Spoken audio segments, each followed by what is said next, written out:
സ്മൃതി. എന്തായാലും പൊളിയാനുള്ളൊരു തന്ത്രം കൊണ്ടുവന്നാണെന്ന് ഞാൻ വിചാരിക്കുന്നില്ല. പക്ഷേ പരാജയം പ്ലാൻ എ പ്ലാൻ ബി എന്നുള്ളത് തന്നെയാണ് BJP ആലോചിച്ചിട്ടുള്ളത്.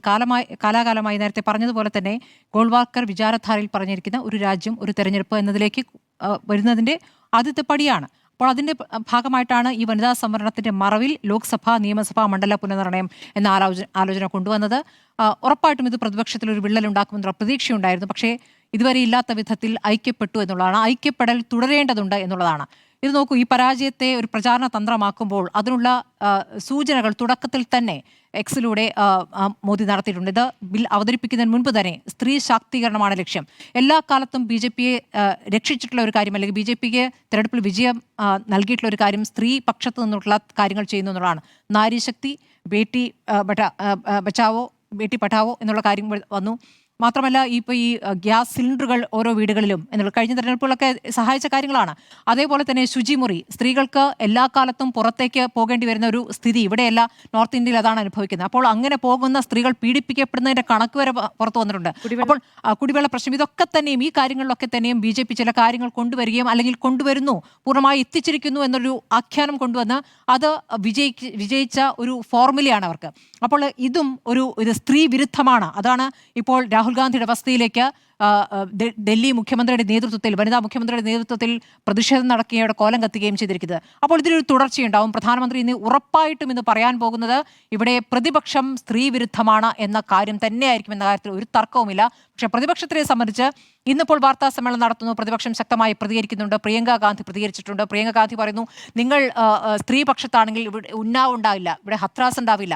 ഇവിടെ നമുക്കറിയാം, ഇവിടെ കായിക താരങ്ങൾ, ഒളിമ്പിക് താരങ്ങൾ അവരുടെ മെഡലുകൾ പുറത്തേക്ക് എറിഞ്ഞു പോകേണ്ടി വന്ന, കരഞ്ഞുകൊണ്ട് ആ മെഡലുകൾ ഉപേക്ഷിച്ച സംഭവം നമ്മുടെ മുന്നിലുണ്ട്. അപ്പോൾ എവിടെയായിരുന്നു ഈ സ്ത്രീപക്ഷ നിലപാട്? അതൊരു പ്രധാനപ്പെട്ട ചോദ്യമാണ്.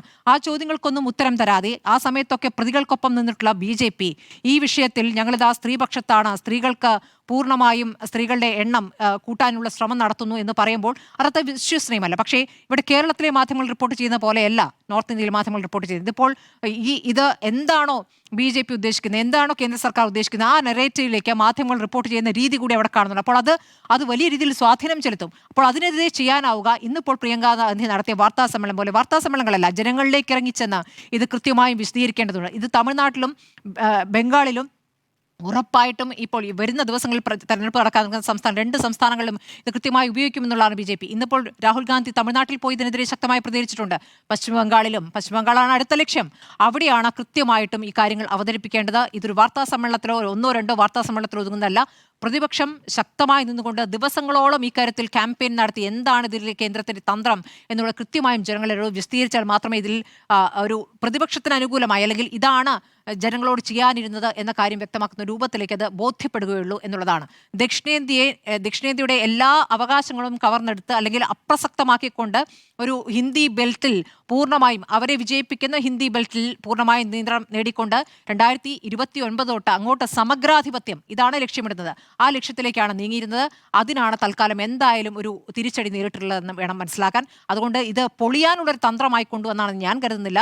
കൊണ്ടുവന്നിരിക്കുന്നു പ്ലാൻ എ പ്ലാൻ ബി. അടുത്തത് എന്തായാലും ഇപ്പോൾ പ്രധാനമന്ത്രി സംസാരിക്കാൻ പോകുന്നത് ആ സ്ത്രീ വിരുദ്ധരായ പ്രതിപക്ഷം ഇതാ നോക്കൂ, ഞങ്ങളിതാ നിങ്ങൾക്ക് വേണ്ടി നിൽക്കുന്നു, നിങ്ങൾക്കെതിരെയാണ് ഈ പുരുഷന്മാരുടെ കൂട്ടം, പ്രതിപക്ഷ കൂട്ടം നിൽക്കുന്നതെന്ന് പറയാനാണ്.